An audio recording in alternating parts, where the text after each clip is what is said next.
কাবার আদলে মঞ্চ বানিয়ে খোলামেলা নাচের যে দৃশ্য দেখা যাচ্ছে, খোদ রিয়াদে আমরা দেখেছি যে এমন একটা নাচ এবং এই অনুষ্ঠান যেটা এখন নেট দুনিয়ায় ভাইরাল হয়ে পড়েছে। পবিত্র কাবার আদলে তৈরি হয়েছে স্টেজ, আর সেই স্টেজে নাচ গান করছেন জনপ্রিয় শিল্পী জেনিফার লোপেজ ও সেলিন ডিয়ন। সম্প্রতি সৌদি আরবের রাজধানী রিয়াদে একটি ফ্যাশন শোতে দেখা গেছে এমন দৃশ্য। সবাই এই বিষয়টা নিয়ে এখন কথা বলছে, নিউজ হচ্ছে। এই বিষয়টা নবীজি সাল্লাল্লাহু আলাইহি ওয়াসাল্লামের পবিত্র জবানের সে হাদিস আমাদেরকে স্মরণ করিয়ে দিচ্ছে। নবী সাল্লাল্লাহু আলাইহি ওয়াসাল্লাম ইরশাদ করেছেন, লা ইয়াবকা বাইতুন মিনাল আরব ইল্লা দাখালাতহু। আরবের এমন কোন ঘর থাকবে না যেই ঘরের ভিতরে ফিতনা থাকবে না। ঘরে ঘরে রন্ধ্রে রন্ধ্রে ফিতনা ঢুকে যাবে। আজ দুঃখজনক সত্য, নবী সাল্লাল্লাহু আলাইহি ওয়াসাল্লামের ভবিষ্যৎবাণী আরবকে নিয়ে করা এই ভবিষ্যৎবাণী এতটাই সত্য হয়েছে, পুরাপুরি হয়েছে, আজকে সারা বিশ্ব অবাক হয়ে যাচ্ছে। অবাক বিশ্ব, অবাক পৃথিবী। নবী সাল্লাল্লাহু আলাইহি ওয়াসাল্লামের ভবিষ্যৎবাণী এতটা ফলে গিয়েছে। রিয়াদের ভিতরে আমরা দেখেছি কাবার মতো মহা সম্মানিত কালো গিলাফে আবৃত যেই কাবা বিনির্মাণে নবী সাল্লাল্লাহু আলাইহি ওয়াসাল্লাম কষ্ট করেছেন, ইব্রাহিম আলাইহিস সালাতু ওয়াস সালাম কষ্ট করেছেন, যেই কাবাকে 10 বার আল্লাহ রাব্বুল আলামিন বিনির্মাণ করেছেন। উদ্দেশ্য হচ্ছে মানুষের হিদায়াত।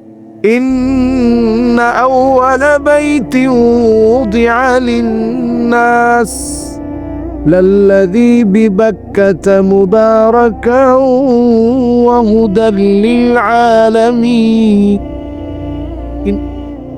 সারা পৃথিবীর মানুষের হেদায়েতের জন্য যে ঘর নির্মিত হয়েছে, সেই ঘরকে কেন্দ্র করে এবং সেই ঘরের প্রচ্ছদ হুবহু বানিয়ে আলোকসজ্জা দিয়ে ওই ঘরের রূপক একটি ভিডিও সংস্কার করে অথবা ভিডিও ফুটেজ লাগিয়ে এবং দেখতে একেবারে 3D হুবহু একরকম মনে হয় এমন কোন একটা মঞ্চ তৈরি করে যখন কোন অভিনয় করা হয়, আল্লাহর কসম এটা আল্লাহর আযাব আসার কারণ, আল্লাহর গজব আসার কারণ। আল্লাহ রাব্বুল আলামিনের আযাব গজব আসে ঠিক তখন যখন এই জাতীয় কর্মকাণ্ড মানুষ করা শুরু করে। নবী সাল্লাল্লাহু আলাইহি ওয়াসাল্লাম আরবের ব্যাপারে যে ভবিষ্যৎবাণীগুলো করেছেন, নবীজি সাল্লাল্লাহু আলাইহি ওয়াসাল্লাম বলেছেন এমন সময় আসবে ওয়াইলুল লিল আরব। ঘুম থেকে নবীজি জাগ্রত হয়ে গেলেন এবং ভীত সন্ত্রস্ত অবস্থায় নবীজি 3 বার বললেন ওয়াইলুল লিল আরব, ওয়াইলুল লিল আরব। আরবের ধ্বংস, আরবের ধ্বংস, আরবের ধ্বংস। সাহাবায়ে কেরাম প্রশ্ন করলেন, উম্মে সালামা রাদিয়াল্লাহু তাআলা আনহা প্রশ্ন করলেন, ইয়া রাসূলুল্লাহ, আমাদের মাঝে এত নেককার মানুষ আছে, আমরাও কি ধ্বংস হয়ে যাব? নবীজি সাল্লাল্লাহু আলাইহি ওয়াসাল্লাম বললেন, হ্যাঁ, তোমরাও ধ্বংস হয়ে যাবা। ইদা কাসুরাল খাবাস, খারাপই যখন তোমাদের মধ্যে বেড়ে যাবে, পাপাচার, অশ্লীলতা, পঙ্কিলতা, অন্যায় যখন বেড়ে যাবে, তখন তোমরা ধ্বংস হয়ে যাবে। ইদা কাসুরাল খাবাস, খারাপই বাড়লে ধ্বংস হয়ে যাবে। আজকের পৃথিবী আমরা জ্বলন্ত প্রমাণ দেখতে পাচ্ছি। আরব দেশে এতটা বন্যা হচ্ছে যেটা একসময় কল্পনা করা যেত না।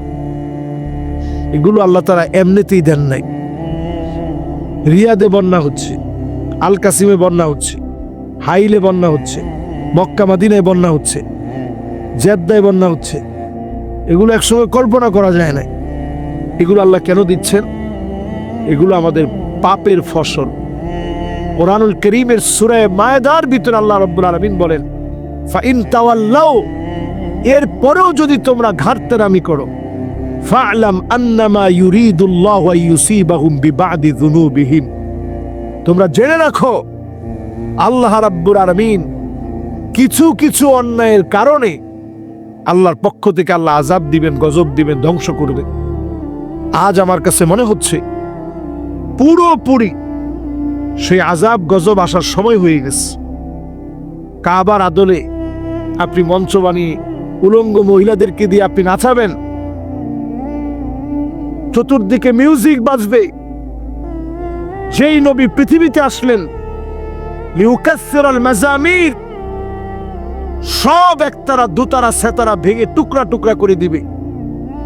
সেই শহরকে আপনি গান বাজনার শহর বানাবেন, আল্লাহর আযাবকে ভয় করেন। নবী সাল্লাল্লাহু আলাইহি সাল্লাম বারবার সতর্ক করে গেছেন, আরবের জন্য ভয়ের কারণ সামনে আসছে। আরব ধ্বংস হওয়া মানে মুসলিম উম্মাহ ধ্বংস হওয়া, আরব ধ্বংস হওয়া মানে আমরা ধ্বংস হয়ে যাওয়া। আজকে আরবের ভিতরে সব সবুজ হয়ে যাচ্ছে। এই আলামত গুলো ভয়াবহ আলামত। নবী সাল্লাল্লাহু আলাইহি সাল্লামের আলামত গুলো আমাদেরকে স্মরণ করিয়ে দিচ্ছে আরো বড় বড় ধরনের আযাব আসছে। আযাব গজব থেকে যদি বাঁচতে চান, নিজেদের ঈমানকে ধারণ করেন, সংরক্ষণ করেন, ঈমানের উপরে চলেন। আর আরব বিশ্বের জন্য হতাশা, যেই আরব বিশ্বে আমরা দেখতে পাচ্ছি উলঙ্গ নাচ গান হচ্ছে। মাদায়েনে সালেহ, যেই জায়গা আল্লাহ তাআলা গজব দিয়ে ধ্বংস করছেন। নবীজি তাবুক যাওয়ার পথে মাদায়েনে সালের পাশ দিয়ে যাচ্ছিলেন। নবীজি বলতেছিলেন, সালেহ আলাইহিস সালামের উট যেখানে পানি পান করছে, এই জায়গাটা ছাড়া অন্য জায়গায় তোমরা বেশিক্ষণ দাঁড়ায়ও না, আল্লাহ না জানি কোন সময় তোমাদের উপর আযাব দেয়। আর নবীজি বলতেছিলেন, ইল্লা ওয়া আনতুম বাকুন, কাঁদতে কাঁদতে তোমরা এই জায়গা থেকে পার হয়ে যাবা। আর সেই জায়গার ভিতরে এখন নতুন করে সেটাকে কিভাবে বিভিন্ন কনসার্টের জন্য উন্মুক্ত করা যায়, এই প্রচেষ্টা চলছে। প্রিয় ভাইরা, শুধু তাই না, আমরা খুব অবাক হই এই দৃশ্যগুলো দেখলে।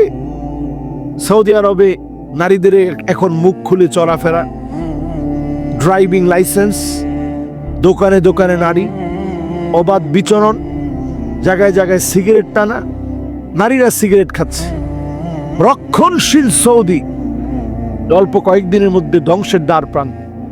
আমরা দেখছি এমনও দৃশ্য, যেই দৃশ্য আমাদেরকে ভীত সন্ত্রস্ত করে। নবী সাল্লাল্লাহু আলাইহি সাল্লামের এই পবিত্র মক্কা মদিনা, এই পবিত্র নগরী, কেমনে এর দাম কমানো যায়। নতুন একটা সিটি ঘোষণা করা হচ্ছে, নিয়ম সিটি। সেখানে ট্যাক্সি থাকবে, উড়ন্ত ট্যাক্সি, রোবট থাকবে, সব প্রযুক্তি সেখানে থাকবে, প্রযুক্তির কোনো অভাব নেই। সেখানে জায়গায় জায়গায় বার থাকবে, কূটনীতিকরা সেখান থেকে লাইসেন্স করা থাকবে, সেখান থেকে মদ পান করবে। এরকম আরো বহু বিষয় সেখানে আছে। আল্লাহর কাছে আমরা পানাহ চাই এই জাতীয় সমস্ত কর্মকাণ্ড থেকে।